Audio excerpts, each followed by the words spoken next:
A U.S. Army colonel was awarded a medal, the body of a fallen soldier was returned, and a flight was denied. What happened next shook the entire nation. No one expected that, amid the busy airport, where only procedures and schedules were supposed to matter, a wave of outrage would sweep the country, simply because one man refused to stay silent in the face of injustice. That morning, John F. Kennedy International Airport was just like any other. Noisy, hectic, filled with announcements over the PA system, the rumble of rolling suitcases over polished marble floors, and the chatter of children while adults frantically checked their departure gates. Amid that throng of people, one figure stood out. A tall, broad-shouldered black man in full-dress uniform, his chest adorned with medals, walking with a resolute stride as if each step were an oath of honor. That was Colonel Marcus Jackson, age 56, a longtime U.S. Army officer who had served more than 3 decades in combat zones, from the Balkans to the Middle East. His face revealed nothing, yet his deep-set eyes betrayed a calm born of hard experience. He didn't need anyone to know who he was, nor was he seeking the spotlight. He'd come for one and only purpose, to bring a young soldier home. That soldier was Private First Class Thomas Ellis, just 21 years old, killed in an ambush in Al-Anbar Province, Iraq. A young man who'd never made it to college graduation, never married his high school sweetheart, never saw his mother one last time. All that remained was a folded flag and an unfinished promise. No one left behind. On the tarmac, the flag-draped coffin waited, cold and silent. There was no honor guard standing by, no bugle playing a lament, just Jackson and that sacred duty. Jackson was no stranger to death. He'd lost comrades, witnessed silent sacrifices in bomb craters, on ambushed convoys, under a hail of artillery fire. Yet every time he escorted a brother-in-arms home, his heart felt as though it were being squeezed. Not from pain, but from responsibility. He knew that behind each casket was a family waiting, one mother, one sibling, a small hometown where the church bells would toll again for another fallen son. His boots clicked against the airport's marble floor, steady and deliberate. The rhythm matched his heartbeat. On his left breast, medals glinted under the fluorescent lights. A bronze star, a purple heart, a Legion of Merit. But today, all those honors meant nothing, because the soldier beneath that flag had never received any medals at all. In his left hand, he gripped a folder containing authorization documents, his military ID, the transport orders, and a handwritten letter from Thomas Ellis's mother, tucked into the shipment. The lines were shaky, ink blurred by tears. "Please bring my son home. We're still waiting for dinner, with him." Jackson drew in a steady breath. He knew he was about to embark on a different kind of mission, not a march to the battlefield, but a journey between the callousness of civilian bureaucracy and the dignity owed to a fallen soldier. Airports weren't battlefields, but sometimes the toughest fight was demanding respect for those who'd already paid the ultimate price. He approached the National Jet check-in counter, chin held high, breathing measured. A long line of weary passengers stretched behind him, none paying him any mind. But he didn't need the attention. He needed to complete his mission. He laid the folder down on the counter, gently but with conviction. The young check-in agent, a blonde woman named Amanda in a Navy uniform, accepted it. She nodded curtly and began typing. At that moment, Jackson had no way of knowing that a chain of events was about to begin. One challenge he'd never faced in his 34 years of service. It wouldn't be bombs or bullets or a distant battlefield, but something even more dangerous. The system's default indifference, silent discrimination, and nameless policies. And there, at counter number 4 in Terminal B, a new kind of battle quietly began. no one realized that in mere minutes, the entire nation would be watching this man, and the airline would wish they'd known who he really was. Just after Colonel Marcus Jackson placed the folder on counter number 4, he stood upright, his hands clasped lightly behind his back as though by an entrenched military reflex. The noisy sounds around him seemed to fade into the background, leaving only the clacking of keys as the check-in clerk worked. Amanda Whitaker, 26 years old, blonde hair tied in a ponytail, pale lipstick, a youthful face nevertheless tinged with the fatigue of long days at the airport, did not look up at him even once as she took the documents. Her eyes remained fixed on the screen, her fingers gliding over the keyboard in a rhythm of indifference. But when she reached the line that read, "Military Escort, Special Order," her hands paused for a moment. She frowned. She glanced over the file, then back at the screen, where the entry did not match any ordinary commercial ticket. And finally, for the first time since he approached the counter, Amanda looked up. Her gaze held no respect or sympathy, as many people did when they saw Marcus in uniform. No, it was a look mixed with suspicion and annoyance, a chill masked behind half-hearted politeness. "Excuse me, sir," she said, her tone striving for neutrality. "There's a problem with the ticket. We cannot allow you to board at this time."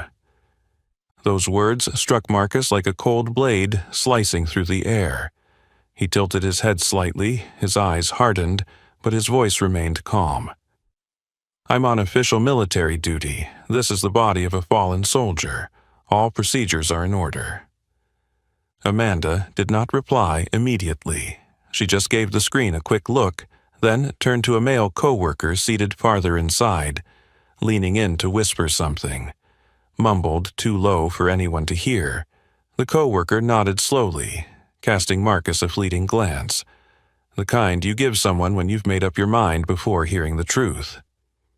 She turned back and exhaled as if burdened by this matter. "I understand, sir, but right now, our system has flagged this flight as ineligible for special clearance boarding. Under current security policies, we cannot allow you to board." Policies. The word reverberated like a familiar excuse Marcus had heard countless times in various situations, especially those moments when he was denied not because of any fault of his own, but because of something invisible, his skin color. He didn't need to shout or argue. He only leaned forward slightly and withdrew a letter from the folder. "This is a deployment order from the military command. It bears a signature and an authentication code from the Department of Defense. The flight has been arranged, the seat has been confirmed. I suggest you verify it again." Amanda took the paper, her eyes skimming it quickly but not reading it carefully. She held it as if it were just another burdensome form rather than proof of a sacred mission. Then, to avoid further contact, she turned to whisper with her co-worker again, this time speaking more urgently. The two of them whispered back and forth rapidly. Marcus stood still, observing. From the vantage point of someone who had led hundreds of soldiers under high-pressure conditions, he could read what they didn't say out loud. Amanda was hesitating, not because of the system, not because of the paperwork, but because of his presence, a black man in uniform requesting something she wasn't comfortable handling. She felt uneasy, and rather than face it directly, she hid behind the two dreaded words. Policy. Behind him, passengers began to stir. A few glanced at him curiously. Others stared at Amanda as if trying to understand what was happening. A middle-aged man wearing a tie raised his eyebrows and checked his watch, appearing displeased at being held up in line. Yet Marcus remained standing tall, not budging. He looked like a pillar in the midst of the bustling crowd, calm but resolute.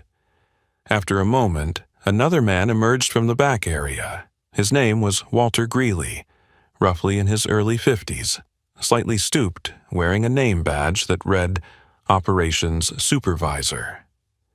His eyes were weary but cold, the kind of look worn by someone accustomed to handling difficult situations, by reciting the company's scripted lines. "Colonel," he began, his tone hollow as one who has lied many times before, "we sincerely apologize for the inconvenience. However, due to internal policies and security regulations in effect today, you will not be able to board this flight." Marcus tilted his head, his gaze sharp as a knife. "Then explain to me, what policy prohibits an officer escorting a fallen soldier's remains from boarding a plane?" Walter pressed his lips together, not replying immediately. The question was too direct. His face twitched ever so slightly before folding into a forced smile. "We cannot publicly discuss the security policies in detail, sir. We are simply following orders. Nothing personal. Nothing personal." A familiar phrase, but Marcus knew its true meaning all too well. They know you have the right, but they don't want you to have it. It was a soft refusal, disguised in bureaucratic language. At that moment, none of them, Amanda, Walter, nor the waiting passengers, could have predicted that this seemingly routine action, this innocuous refusal, was about to ignite a blaze the airline could not extinguish. Marcus Jackson remained standing, unmoving, like a bronze statue amid the chaos of Kennedy Airport. There was no sudden anger in him, no dramatic gesture, only a heavy silence, the kind that made young soldiers tremble to attention when he fixed them with his gaze on the parade ground. And now, that same gaze was locked on Walter Greeley. The operations supervisor tugged at the collar of his dress shirt, slipping back into his usual corporate tone as if reciting a rehearsed note. "Colonel, as I said, this is nothing personal. There are special security policies recently put into effect, and unfortunately, we cannot be flexible in this situation." Marcus tightened his grip on his cap, his brows knitting together, but his voice remained calm. "I have worked with the TSA before. I have helped transport fallen soldiers' remains through at least 8 major airports over the past 15 years. I know the real policies, and I know empty excuses. What you just told me was an excuse." Walter froze. His eyes flicked toward Amanda, who stood behind him, awkwardly twisting her computer screen around as though searching for any escape from the tension. He was unaccustomed to facing someone like Marcus Jackson, someone who didn't have to raise his voice to make the room go still. Walter turned slightly, lowering his tone, striving to stay in control. "I understand you have experience, but, as you can see, this is a commercial flight, and when our internal system flags a red alert, we must follow protocol. No exceptions, no matter who you are." Marcus quietly repeated, "A red alert from the system?" He took a half step forward, his voice sharpening. "Or a red alert from your own minds? When you see a black man in uniform approach with a request you're not used to, what do you think first? Security or threat?" Walter frowned, but offered no rebuttal. Behind him, Amanda stood with her head slightly bowed, her fingers nervously tapping the touch-screen keyboard as if feigning busy work. But those trembling hands could not hide her unease. No one answered. Behind Marcus, the queue began to stall. A red-haired woman holding a small child glanced at him, then leaned to whisper to her husband. A young student in a gray hoodie paused his phone call, his eyes fixed on the unfolding scene. One by one, people began to sense that something was wrong, even if they didn't yet understand why. Marcus knew it, and he knew this was no longer just about him. "I am not asking for special treatment," he said, enunciating each word. "I am not seeking a free pass or an upgrade. I am simply completing the mission entrusted to me by this country. And you, representatives of a civilian system, are intentionally blocking that mission for no reason other than the word policy. Walter swallowed. A moment later, he did what Marcus had seen many people do in these situations. He shifted responsibility upward. I will call my superior. Perhaps they can offer a more appropriate resolution. Marcus nodded, but his eyes had shifted. It was no longer just personal indignation. His gaze now belonged to a man who understood that if he did not stand firm here today, then another soldier might be humiliated next time, and no one would know. Amanda stole a glance at him over her computer screen, her expression no longer haughty as it had been. She recognized the dignity in his every action, something a uniform alone did not automatically confer, but which this man made undeniably present. Walter took a few steps back, pulled his phone from his back pocket, and walked through a frosted glass door marked Staff Only. Marcus Jackson did not flinch. Inside him, the silent fire of fallen soldiers burned fiercely, and he knew that what was happening was not merely a passing insult, but a test to see whether a soldier's honor still mattered to this system, and Marcus Jackson would not fail that test. The frosted glass door closed behind Walter Greeley, leaving an awkward emptiness between the check-in counter and the veteran soldier, who still stood motionless like a stone pillar in the terminal. A strange silence enveloped counter number 4. Amanda remained there, her hand hovering over the touch-screen keyboard, but she had stopped typing long ago. The cold detachment in her eyes was gone, replaced by a vague unease, worry, even fear. Marcus Jackson did not turn around, but he felt the shift in the atmosphere behind him. The crowd was beginning to sense that something was seriously wrong. Then, like a bolt of lightning ripping through that hush, a voice rang out, old, raspy, but commanding. I served 30 years and never saw a soldier on duty get stopped like this. Who do you think you're messing with? His words struck the polished marble floor like a hammer, causing everyone to look up in unison.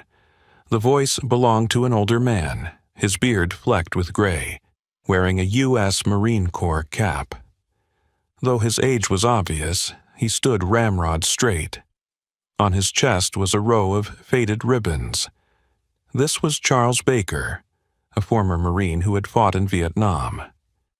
Marcus didn't have to look to know that this was someone who understood a soldier's honor. He offered no nod, no signal, but his eyes flickered slightly. That intervention was necessary, not for him but for the truth. At the same time, off to the right, a young man in a leather jacket with Beats headphones pulled out his phone and started recording. Not long after, a young woman, about 20 years old with purple-dyed hair and a Columbia University student ID hanging from her neck, lifted her phone above her head and began a live stream. You're watching live from JFK Airport. A U.S. Army colonel is being refused boarding while escorting the remains of a fallen soldier.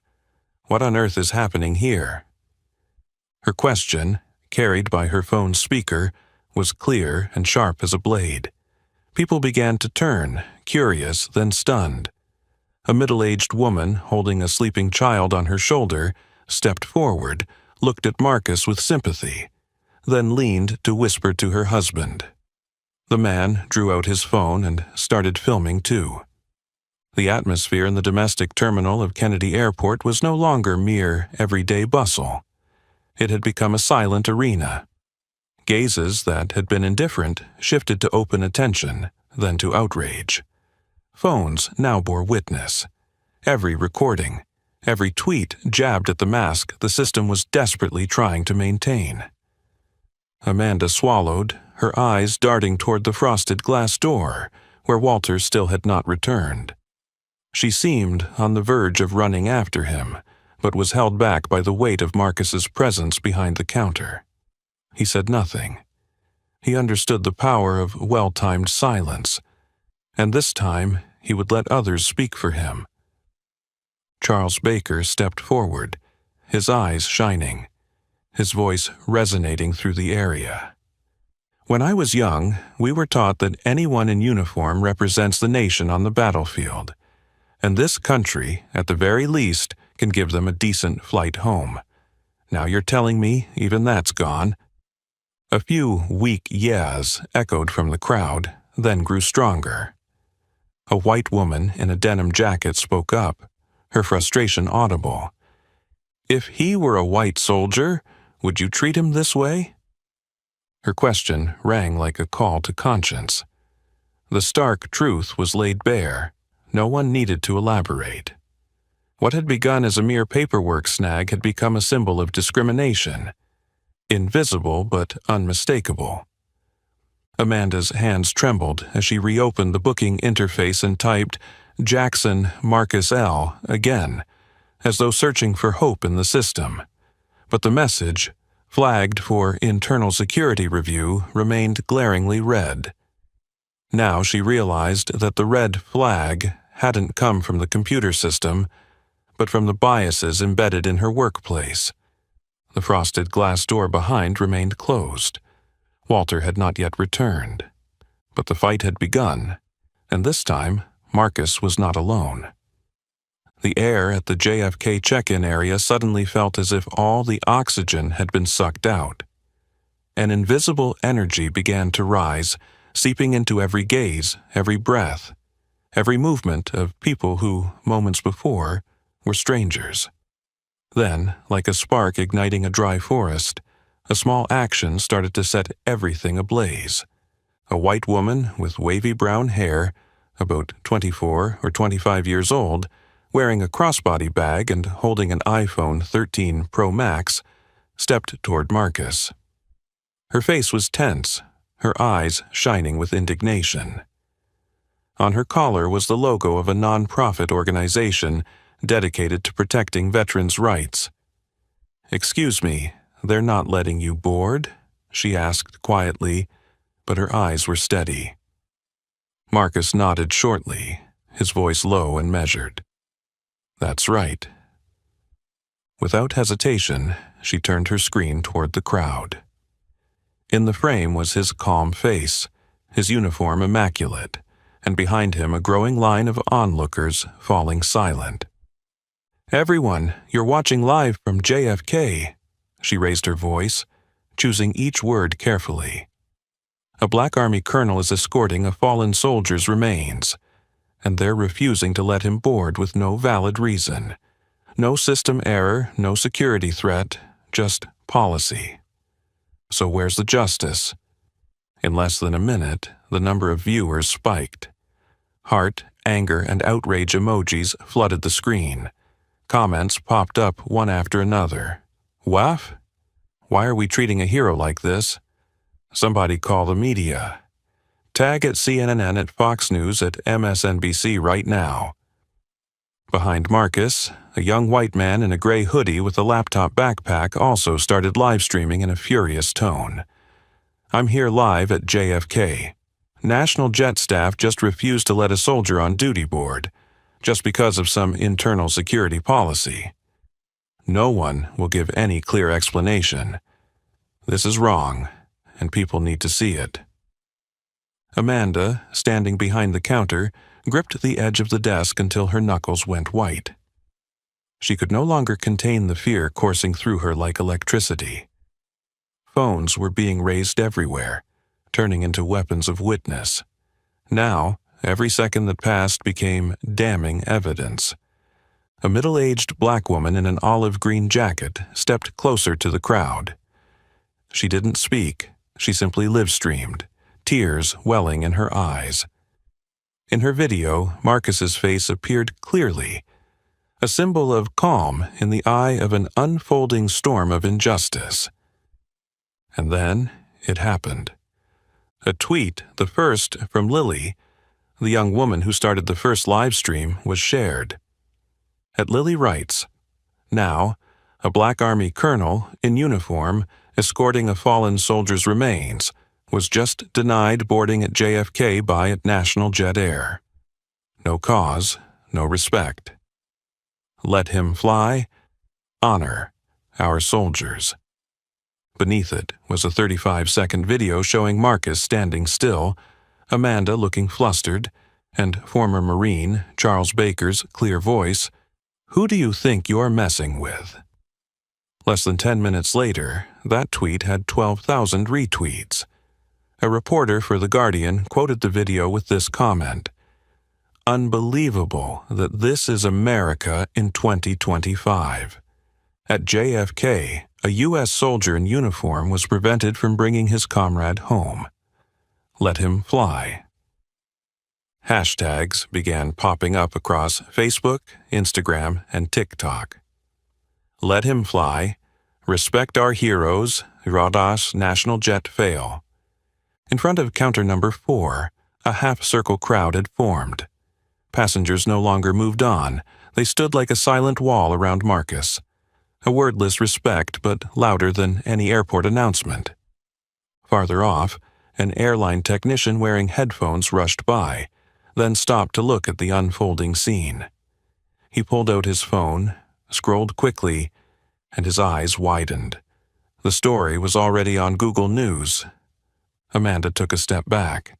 She turned to a female co-worker at counter number 5, whispering in panic, "It's going viral! Shit!" In another corner, a child asked her mother, "Mom, why isn't that man being allowed on the plane?" The mother was silent, squeezing her child's hand. She had no easy answer, because what was happening had no simple explanation. Marcus Jackson remained unmoving, chin held high, one hand lightly resting on his beret. He didn't need to say another word, because, by now, the world had begun speaking for him. The crowd that once rushed through JFK Airport now stood frozen, as if time itself had stopped. No one cared about missed flights or waiting luggage anymore. Every eye, every camera lens, every phone was turned toward counter number 4, where a man in uniform still stood tall, his hand gripping his beret, as if holding fast to his resolve, while those representing a cold, unyielding system began to crumble under undeniable pressure. A middle-aged woman in a faded denim jacket, her voice sharp with indignation, turned to her husband and pointed at the counter. "This is disgraceful. Even that child knows this is wrong. What are you people doing?" Her words, spoken into a sea of silence, cut through every layer of so-called polite policy.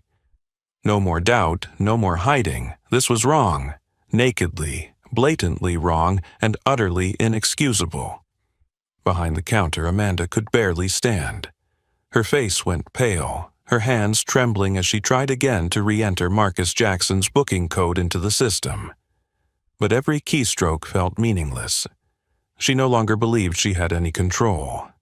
The system wasn't confined to her computer. It was out there, in the harsh stares of hundreds of people, filming, sharing, and seething with outrage.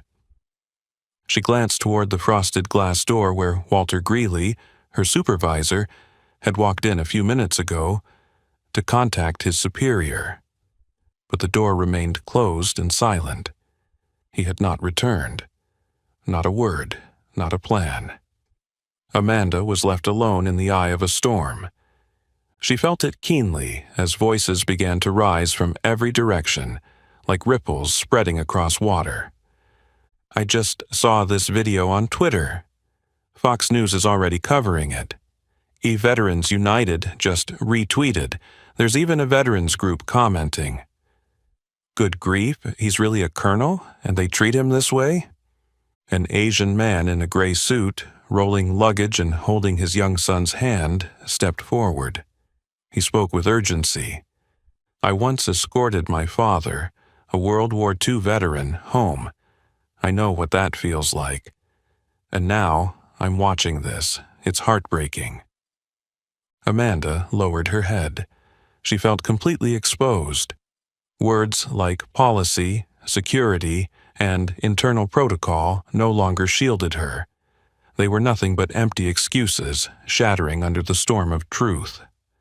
Marcus Jackson remained unmoving, his expression no longer burning with anger, but instead quietly radiating profound disappointment. To him, Walter's silence, Amanda's discomfort, and those vague references to internal policy weren't new. He had encountered them his entire life. From the first time a white commander refused to shake his hand at deployment, to a fellow soldier's funeral where the name was mixed up simply because they looked alike. Yet never, not once in the 21st century, did he imagine his country would refuse him the dignity owed to his final duty. Amanda's keystrokes ceased altogether. She lifted her head to look at him, her eyes red-rimmed. I am truly sorry." Marcus did not reply. He did not need an apology, and he knew that right now, an apology was meaningless. Another passenger, a black college student with curly hair wearing a backpack, moved forward, speaking in a calm, reasoned tone. "The real question is, if he weren't in uniform, if there were no live stream, if he weren't black, would you have done the same thing? Without cameras, how many people have been treated like this without anyone ever knowing?" Amanda had no answer, and at that moment no one on the airline staff could answer. Phones buzzed from every direction. One passenger had just checked his phone and exclaimed, "It's on the front page now, breaking news. Army colonel denied boarding while escorting fallen soldier. Viral video raises questions." CNN, the New York Times, NBC, they're all covering it. This airline is finished. A little girl of about 10, clutching her mother's hand, asked innocently, "Mom, why did they refuse him?" Her mother bent down, took the child's shoulder and whispered, "Because grown-ups sometimes forget what's right." No one at the counter dared look at Marcus anymore, because the truth was now so glaringly obvious that no one could pretend not to see it. After the little girl's innocent question, the atmosphere in the check-in area felt frozen. No one spoke, no one laughed, and no one moved. All life in that space seemed held in place by the weight of the truth.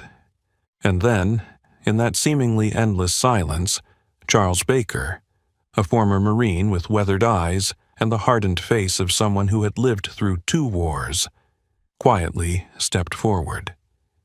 He didn't need a microphone. His voice, though husky, carried undeniable weight. "I've seen discrimination before, but this is the first time I've seen a uniform treated with such contempt." Those words hit like a hammer, shattering the thin glass of procedure, policy, and oversight. They didn't ring loudly, but they rang true, and that truth compelled everyone holding a phone to fall silent and look up.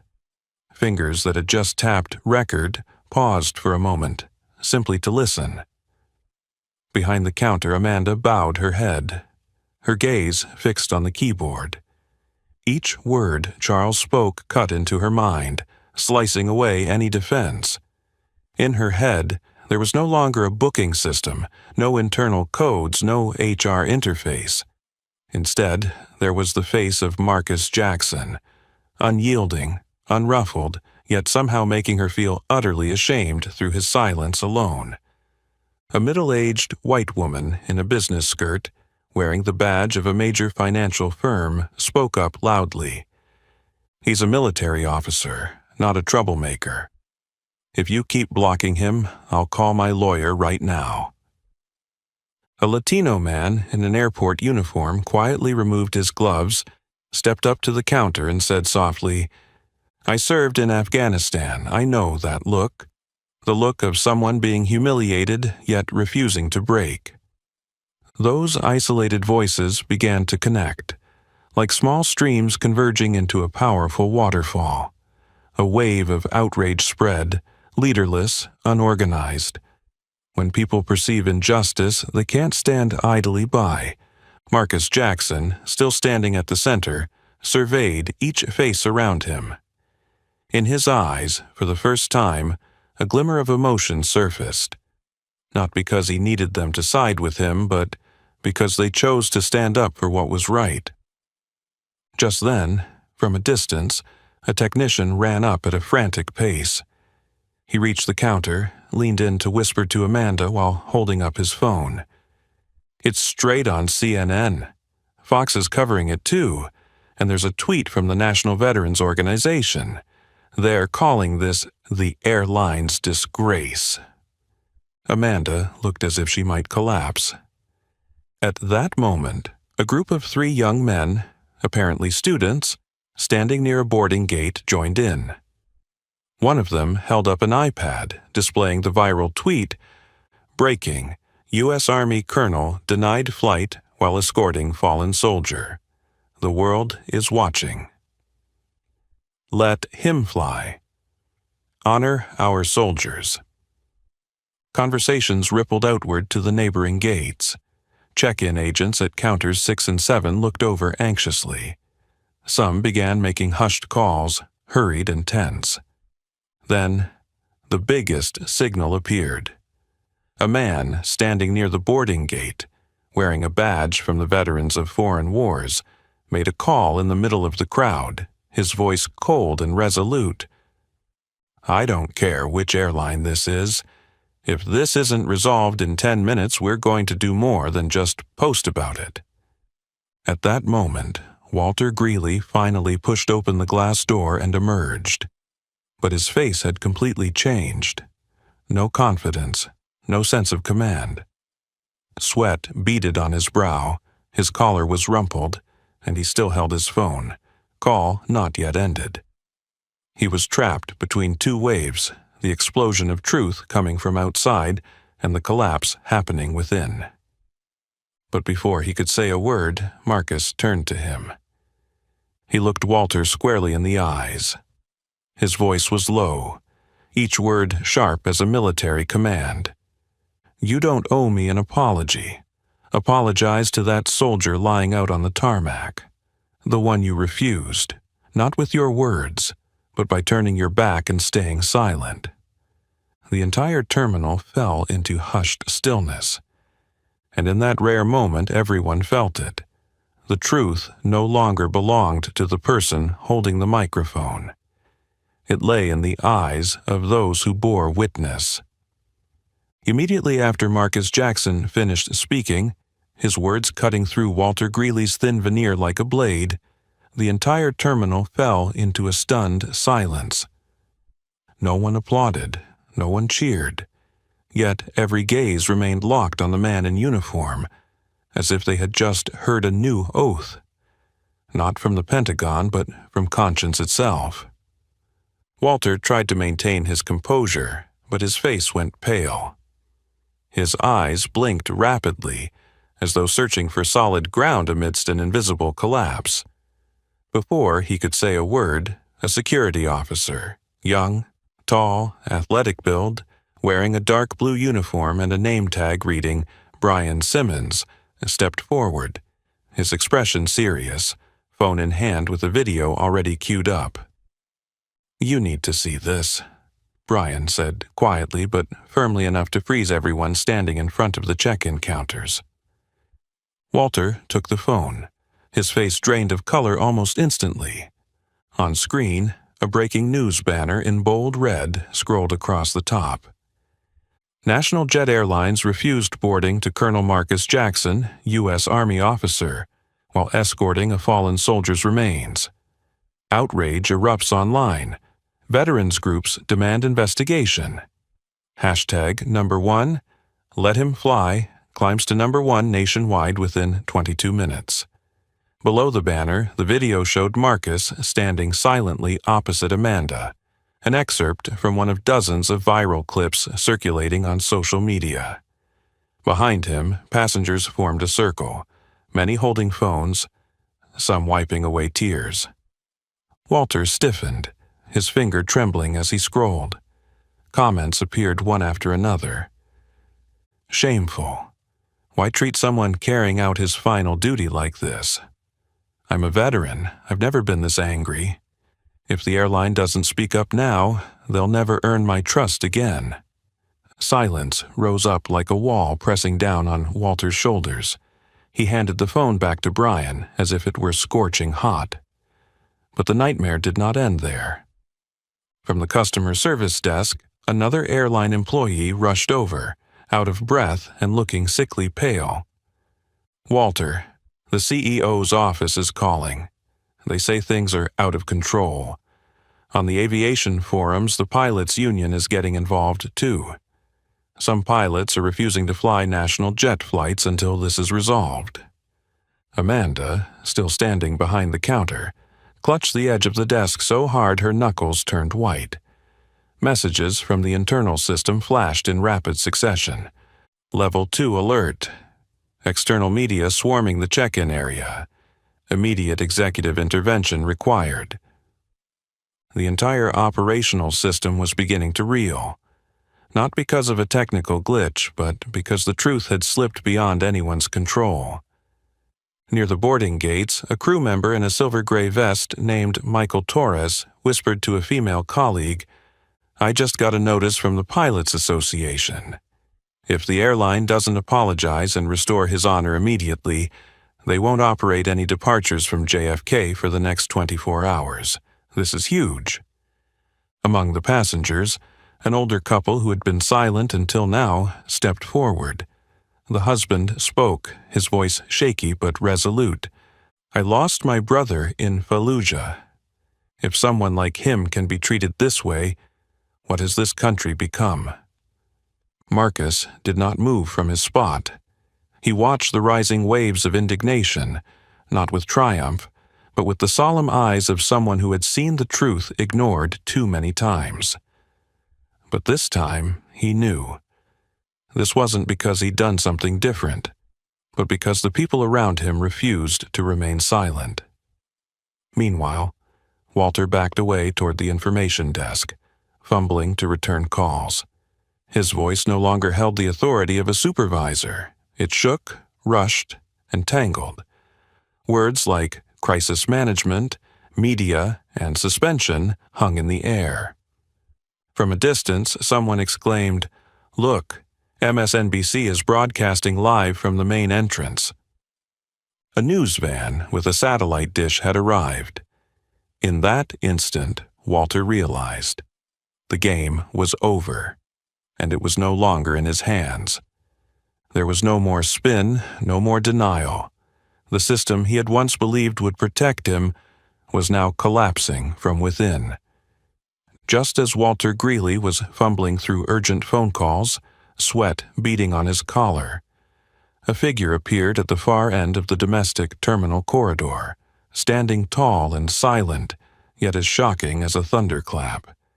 The man wore a deep blue uniform with senior officer insignia on his lapels.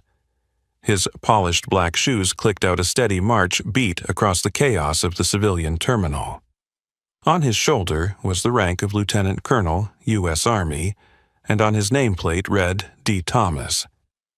He strode directly to counter number 4, where every eye was fixed, and stopped in front of Marcus Jackson. No introduction was needed, no protocol required.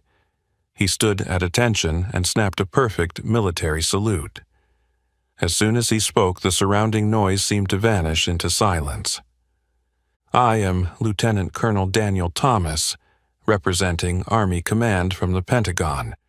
We are aware of what has occurred." His words hit like a bolt of lightning at high noon. Nearby, airport staff froze. Walter stood rooted in place, eyes wide, mouth agape but unable to speak. Lieutenant Colonel Thomas turned to Marcus, his expression grave yet deeply respectful. "Colonel Jackson, you and Private Ellis will not be flying commercial. A military aircraft is on standby. A C-40A from Andrews Air Force Base has been dispatched on an emergency order. The crew is ready. You may board at any time." Those words stripped away the final mask of so-called internal policy the airline had hidden behind. The crowd seemed to explode in stunned awe. A young woman broke into tears. The Latino man from earlier clutched his fist as though witnessing justice finally done. Marcus Jackson stood tall, met Lieutenant Colonel Thomas's gaze and gave a slight nod, a nod rich with layered meaning. Respect, acceptance, and affirmation that his stand had not been in vain. Lieutenant Colonel Thomas did not turn to address the airline staff directly, but his eyes swept over the check-in area with the steely resolve honed by combat and discipline. Walter tried to step forward, seeking to reclaim some shred of authority he once held. He bobbed his head, speaking in a trembling voice. "Sir, we were just following policy. There may have been a misunderstanding in our system." Lieutenant Colonel Thomas cut him off without hesitation, his tone as sharp as a command. "There was no misunderstanding. You were exposed."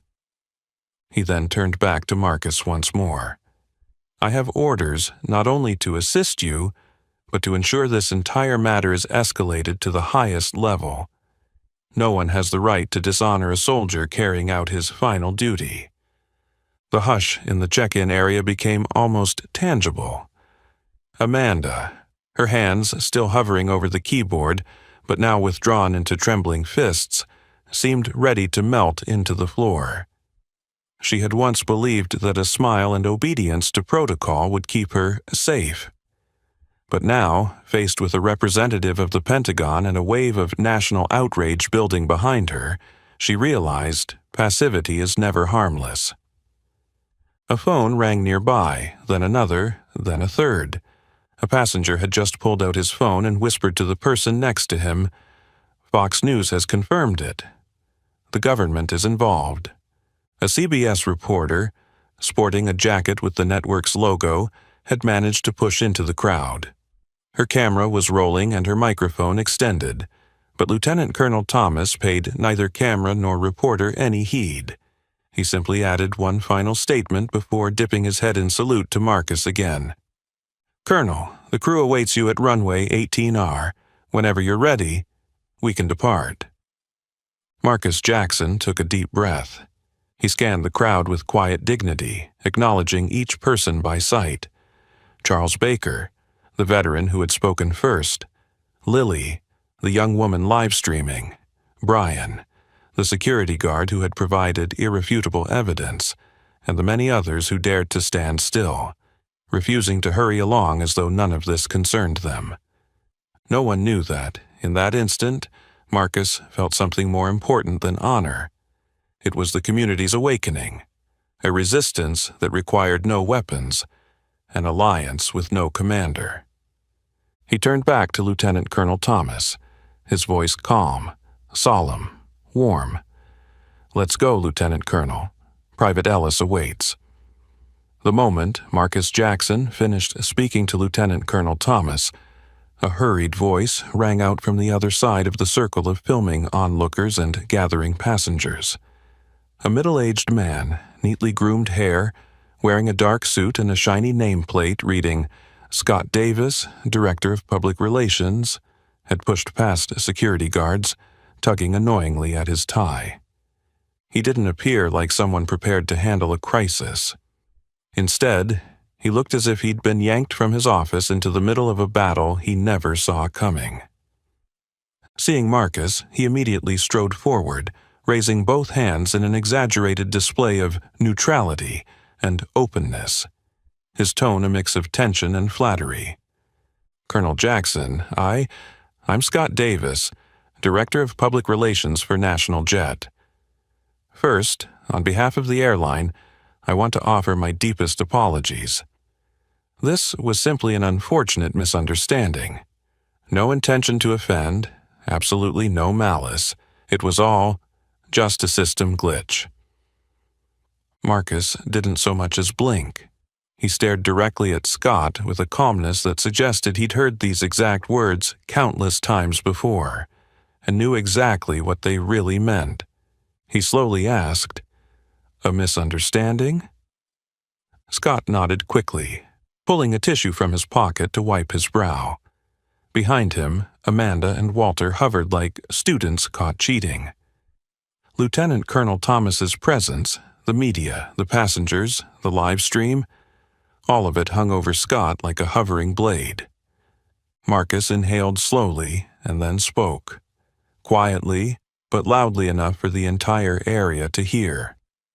If there were no video, if there weren't hundreds of people filming, if there were no social media, how much longer would I, an officer on duty, have had to stand here, Mr. Davis? The air grew still. Scott tensed, sweat dripping again. I don't have an answer for that. Marcus didn't wait for more. I do. The answer is far too long. And the reason I had to stand here so long wasn't because of a system error. It was because there are people in your system who can't believe that someone like me, a black man in uniform, has the right to request something they don't understand. A low murmur rippled from the crowd behind. A woman wearing a press badge opened her notebook to write. A CBS camera operator leaned forward, adjusting her mic. Scott swallowed hard. His voice faltered, weak and sinking as a stake driven into quicksand. We truly apologize. We commit to investigating and handling anyone involved. Marcus cut him off again. I don't need a scapegoat. I'm not demanding the firing of a young clerk or an overworked manager. I demand accountability from the entire system. Not because I was denied boarding, but because of how people reacted when caught out, not with remorse, but with damage control.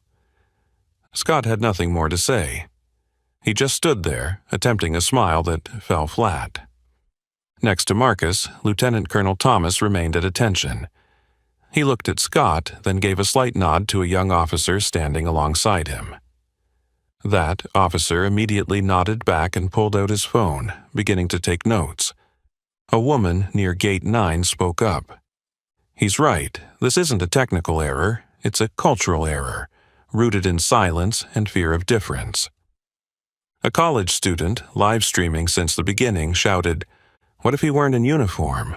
Just an ordinary black man? What would happen then? How many people like that have been pushed aside without anyone knowing?" That question struck at the deepest core of truth, beyond the reach of media edits, beyond the airline's flimsy excuses. Scott removed his glasses, wiped his eyes, but not from emotion, from the glaring light of cameras aimed at him. By now, whatever he said, a belated apology from a rotten system no longer sounded like an apology. It only sounded like further theatrics. Marcus took a step back. He turned to Lieutenant Colonel Thomas. I don't want extra privileges. I don't need a first-class ticket or a grand escort. I only need respect. And I need that not just for me, but for the man lying silent out there, Private First Class Thomas Ellis. The crowd bowed their heads. A white woman quietly placed her hand over her heart. A tall black man's eyes welled with tears as he nodded repeatedly. Charles Baker clenched his fist at his side, saying nothing, but his eyes shone like the final charge into battle. Lieutenant Colonel Thomas placed a hand on Marcus's shoulder. "We are ready, Colonel." Marcus gave a slight nod. Then he turned back to look out the glass doors, where the flag-draped coffin waited. This mission was not yet over. But for National Jet Airlines, a new and devastating chapter had just begun. Marcus Jackson and Lieutenant Colonel Thomas exited the check-in area in the solemn silence of the crowd like a ceremony without drums or trumpets. But when the glass doors closed behind them, what remained at National Jet's Counter 4 was a media aftershock spreading like a tsunami. Scott Davis, Director of Public Relations, stood frozen as if turned to stone. Behind him, Amanda discreetly pulled out her phone, not to speak, but to witness what she had unwittingly helped ignite on an uncontrollable scale. Right at the gate entrance, 3 reporters from major networks took their positions. Live broadcast equipment was set up, cameras with microphones turned on, and CNN, NBC, and Fox News mics pointed directly at the remaining crowd. One of them, a short-haired CNN reporter, looked straight into the lens. "We're live at JFK Airport, where a U.S. military officer was denied boarding while escorting his fallen comrade. This story has sent shockwaves across the nation." Meanwhile, on social media, the hashtags number #LetHimFly and number Honor Our Soldiers shot to the top 2 spots nationwide within just 41 minutes of the first video being posted. On Twitter, hundreds of retweets flew by every second. Angry captions flooded every platform. A black colonel was prevented from carrying out his final duty. This isn't just discrimination, it's pure humiliation. No special treatment needed, just respect, and apparently we can't even manage that. The National Veterans Organization, NVVO, issued a press release just 20 minutes after the incident, with a headline that rocked the country. "When the honor of our military is trampled in the very land they swore to protect, silence is no longer an option." At the same time, numerous members of Congress from both parties spoke out on their personal platforms. Senator William H. Carter, D. Maryland, "Colonel Jackson deserves our respect. Any system that allows this kind of silence to persist is a system in need of accountability." Representative Rebecca Lang, R. Texas, "Party affiliation doesn't matter. Military honor is non-negotiable. National Jet must be held responsible." The controversy quickly transcended partisan lines. Celebrities from various fields joined in. R&B singer Tiana Brooks, "I can sing the national anthem every night, but if this keeps happening, what's the point?" Actor Michael Rendell shared the video with the caption, "This isn't a system error, this is a faulty system."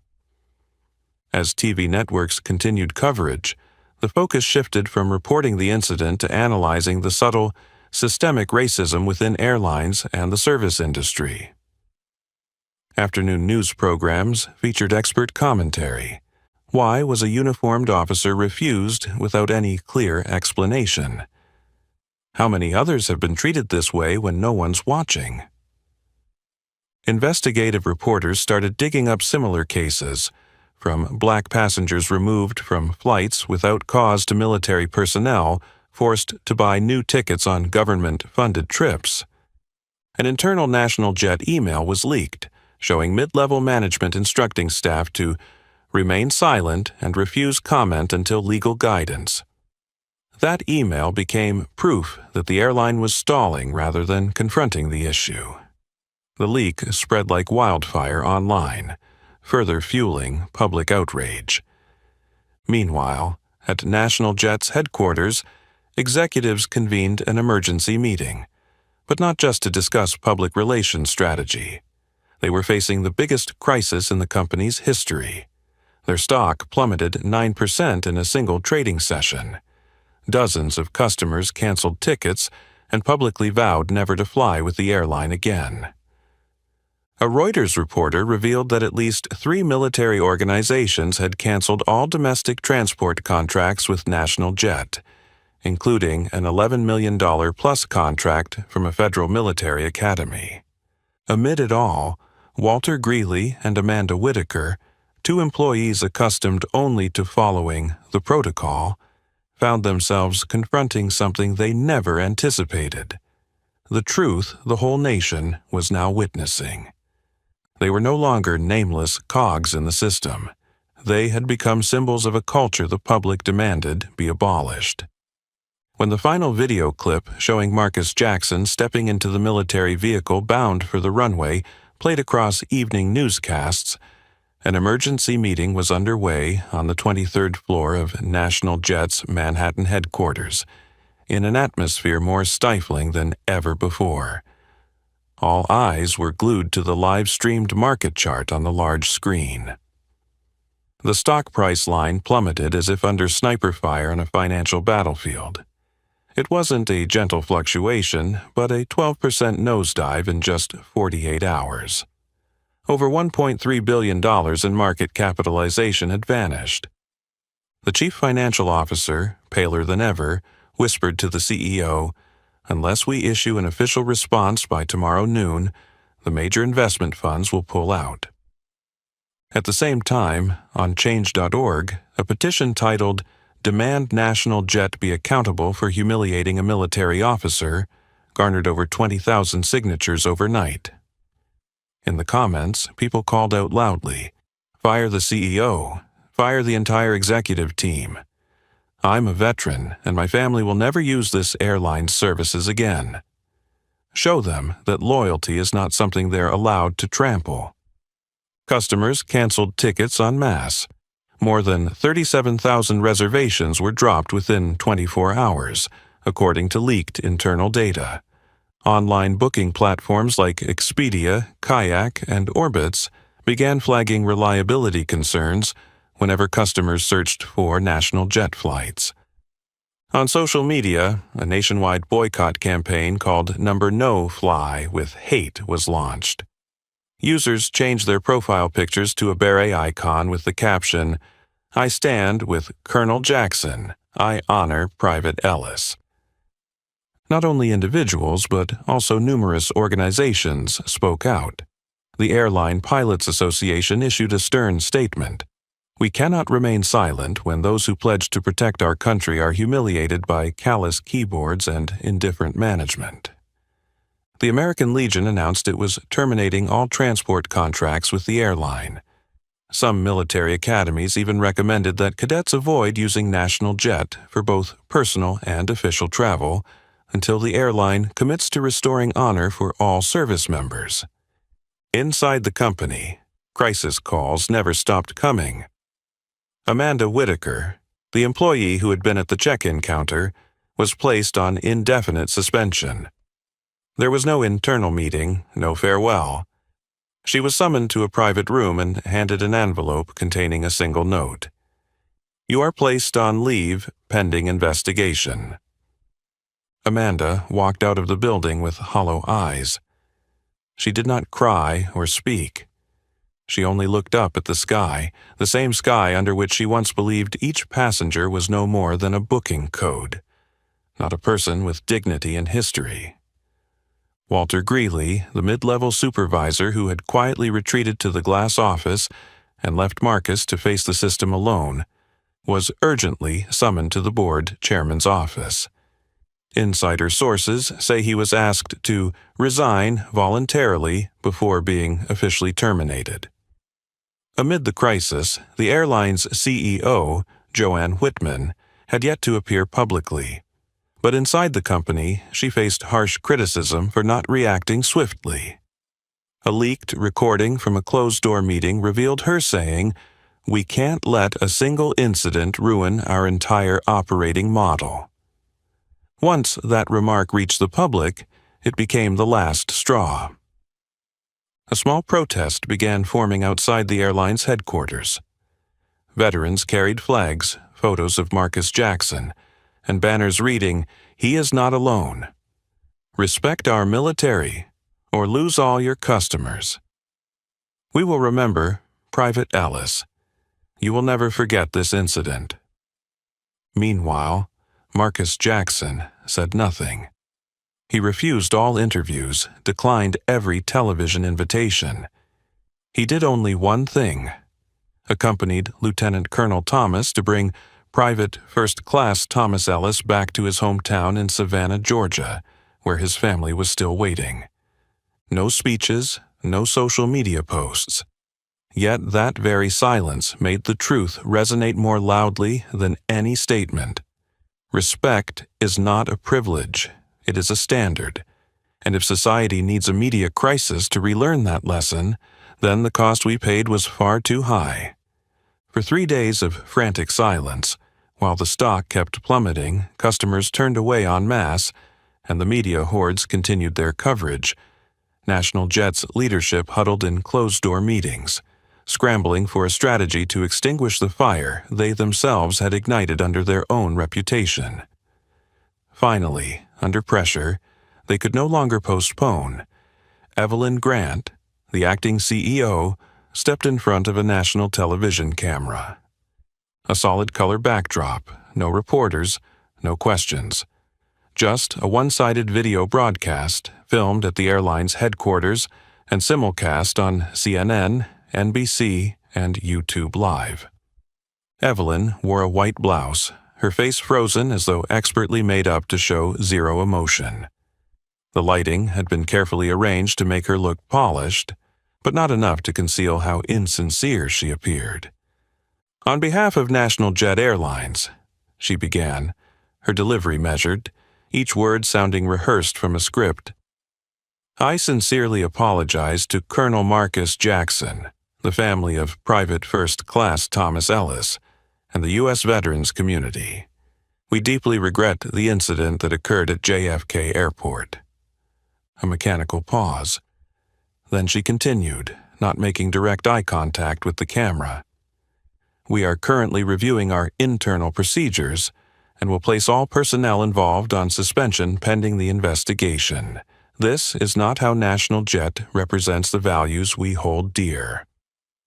The video ended after 2 minutes and 18 seconds. Concise, indifferent, and leaving behind only a chilling void of sincerity. Public reaction was immediate. On Twitter, a flood of veteran groups, community accounts, activists, and even celebrities hit back. Veterans, for truth. Suspension isn't justice. An empty apology can't wash away the humiliation of a soldier's honor. Tiana Brooks, R&B singer, reposted the video with caption, "If there were no cameras, no live stream, would she even apologize? Or is she only sorry she got caught?" Army Mom, 24. "My son wears a uniform too, and I fear the day he'll be refused, not because of a system error, but because some people don't want someone like him to have that dignity." The National Veterans Council, previously waiting to see how things would unfold, issued an official statement of protest. "We cannot accept a hollow, one-way broadcast with no dialogue and no concrete commitments. This is not an apology. This is evasion." The human rights organization Liberty and Equity even called on the U.S. Department of Transportation to launch an investigation into potential systemic discrimination in the airline's passenger handling procedures. A former service member, Elijah Mathers, who had served in Afghanistan, told NBC News, "I've buried my best friend under the flag, and if I know today that my comrade could be treated like unacceptable cargo, then no apology is ever enough." She isn't sorry for her actions, she's sorry for the fallout, and that is unacceptable. Across social media platforms, people dissected every phrase of Evelyn Grant's speech. Language experts and communications analysts pointed out, there was no personal admission of fault from the CEO, no promise of compensation or procedural changes, no clear roadmap for remedy. Veteran PR specialist Marcia Benton wrote on LinkedIn, "This is a masterclass in how not to apologize. The video doesn't address human pain, it addresses stock prices." And while the nation seethed, Marcus Jackson remained silent. Reporters continued to camp out at his Maryland suburban home, but all received the same response. Colonel Jackson is not speaking to the press. He is fulfilling the rest of his mission. Indeed, he offered no rebuttals, filed no lawsuits, posted no social media statements. He understood that an apology offered only when one is unmasked does nothing to restore honor. He didn't need an apology. He needed change. Inside National Jet, the pressure continued to mount. A group of minority shareholders began petitioning for an emergency board meeting, with one clear aim, to move a vote of no confidence in Evelyn Grant. What looked originally like it might be buried under a brief, cold corporate video had become a life-or-death battle for public trust. Because no one wants to fly an airline that treats a soldier's honor as if it's worth nothing more than an MP4 apology. While National Jet's offices continued to reel under pressure from public opinion, shareholders, and the press, Colonel Marcus Jackson was quietly completing his mission, a mission that required no media coverage and no public applause. At a small military airfield on the outskirts of the city, a white and blue C-40A Boeing, bearing Department of Defense markings, awaited its passengers. There were no flashy fences or red carpet ceremonies, only a solemn stillness shared by those who deeply understand the cost of sacrifice. Marcus climbed the aircraft's boarding ramp with even measured steps. In his left hand, he held his beret firmly, while his right rested gently on the lid of a U.S. flag-draped coffin, conveyed by a separate military vehicle. Under the pale, late-afternoon sun, the flag fluttered silently, as though whispering a message only a soldier could understand. Private First Class. Thomas Ellis, 21 years old, no longer spoke or breathed, but his presence in this cabin would be remembered by the entire nation. Belated, perhaps, but the final confirmation that he was not forgotten. No reporters, no hashtags, no live streams. Only 4 uniformed officers stood at attention on either side of the aisle, saluting as Marcus passed by. No introductions needed, no titles required. They knew who he was, and more importantly, they knew why he was here. Inside the aircraft's cabin, the air was cold and quiet. A single seat opposite Private Ellis's remains was left empty. Marcus sat there, back straight, his hands clasped together in his lap. No one spoke. No one needed to. Silence is the language of honor. During the more than 2-hour flight from New York to Savannah, Georgia, where Thomas's family awaited, Marcus did not sleep. He simply sat, occasionally glancing at the casket. His expression was not one of sadness, but of depth, like a lake that had weathered many storms. In his mind, there were no live streams. There was no apology from a CEO. All the noise outside was now a distant echo, because in this moment there was only one reality, a soldier coming home. He remembered the first time he escorted a fallen comrade, a close friend in Kosovo.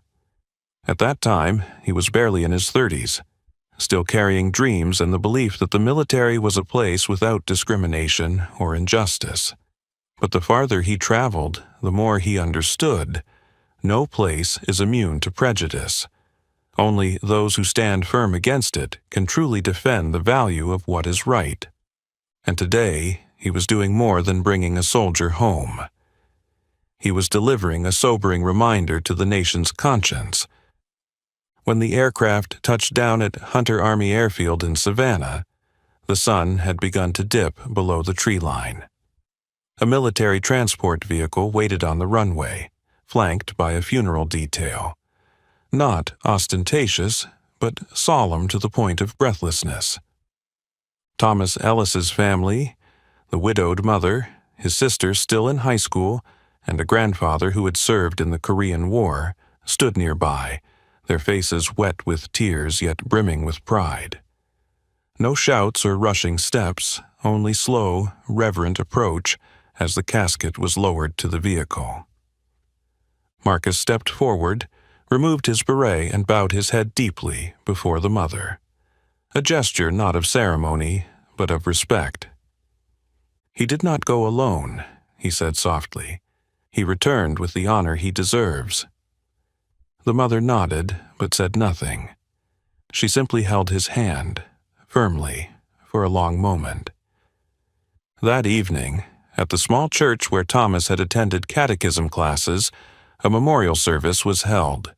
No media, no sponsors, but an entire town rose together, shoulder to shoulder, lighting candles, standing in silence, remembering the boy who had once worn a football jersey and volunteered to enlist because he wanted to do something great. At the front of the sanctuary, a single empty chair had been placed, reserved for Colonel Marcus Jackson. He did not sit there. Instead, he stood at the side, beside the honor guard, as quietly resolute as the flag itself. No one spoke of National Jet that night. No one needed to mention the airline's name. For those gathered, the only flight that mattered had concluded, and it was the flight that had brought a son, a soldier, home to his country. The morning after Private First Class Thomas Ellis's memorial service, the Savannah sky was an unusually clear blue. The air was gentle and light, as if carrying the peace that follows a night when a community silently and honorably said goodbye to one of its own.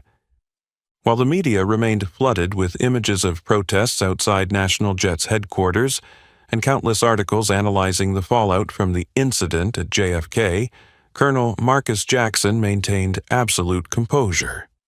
He had not spoken a word in the more than 3 days since everything erupted, despite hundreds of phone calls, emails, and interview requests. Then, on the 4th morning, after Thomas Ellis's remains had been laid to rest in Georgia's military cemetery, and his family was protected by a sacred hush, Marcus agreed to address the public. The speech took place at the local branch of the Veterans Affairs Office. Not a grand stage, not a large auditorium. He stood on a low platform with an American flag behind him, and Thomas's portrait beside it, surrounded by fellow veterans, local residents, and a handful of reporters. No lavalier microphone, no slogan banners, no props. There was only Marcus, in full-dress uniform, shoulders squared, gaze still deep, and his voice calm but carrying far. "I do not seek special privileges." He paused, letting that statement settle fully into the faces before him. Then he continued, slowly, as though reciting an oath etched into his heart. "I only seek respect for those who have fallen, those who can no longer speak, and those like Private First Class Thomas Ellis, who laid his heart on the battlefield asking for nothing more than one promise, that if they cannot return by their own 2 feet, they will return draped in honor." A few camera clicks echoed, but no one spoke. A veteran mother quietly wept. Former Marine Charles Baker, who had been the first to stand up at JFK, was there too, his eyes red. Marcus scanned the crowd. His eyes carried no bitterness, only an unspoken question. Do we still remember who it is we vowed never to leave behind? "I come here not to demand commendations or a private flight," he continued. "I come simply to ask all of us one question. If there had been no video, no live stream, no social media, how much longer would I have been held back that day? And how many more hours would Private First Class Ellis's body have been delayed in its journey home?" He paused. Silence settled all the way to the last row of seats. Respect is not a reward for the powerful. Respect is the foundation. And when we allow someone to be humiliated simply because they look different from us, we not only lose their honor, we lose ourselves. His words landed like a final blow to the conscience of a nation already weary of too many overdue apologies. After his speech, Marcus Jackson's story continued to be shared everywhere. But now, it was not just about discrimination. It became a symbol and a warning. If no one speaks up, injustice will repeat itself. And next time, there may be no social media to rescue an honor trampled in silence. Across military academies in the United States, instructors began incorporating this story into lessons on honor and ethics. Many civilian flight schools introduced mandatory training on respect for military duty and vulnerable communities. As for National Jet, CEO Evelyn Grant was voted out of power by the board of directors just 1 week after the incident. A new CEO was appointed, and the airline released a statement pledging to rebuild from the ground up. But most of the public understood that reputation cannot be rebuilt with slogans. And Marcus? He returned to his modest home in suburban Maryland. He accepted no compensation, wrote no memoir, signed no TV deals. He simply continued living as a soldier. A soldier who had completed his final mission, not just for a comrade, but for an entire nation that needed to be reminded. Honor is not optional. It is a responsibility. And if anyone ever asks him afterward how he feels now that it's all over, he will likely answer with only one sentence. I do not need anyone to remember my name, as long as they remember his, Thomas Ellis. There are flights that need not soar high to reach the hearts of a nation. And there are people, like Colonel Marcus Jackson, who do not seek glory, yet cause the world to fall silent with their calm resolve and unwavering devotion to honor. This story is more than a soldier's tale. It's a wake-up call about how we treat one another, when there are no studio lights, no social media, and no second chances to make things right. What about you? What do you think must change in our society so that people like Marcus Jackson never have to fight for the respect they deserved from the start? Share your thoughts below. We want to hear from you. And if you believe this story deserves to be shared, please hit like. Share this video with as many people as possible, and subscribe so you don't miss more stories that move us with their courage, justice, and kindness. Because some stories should never be forgotten. Thank you for watching. See you next time.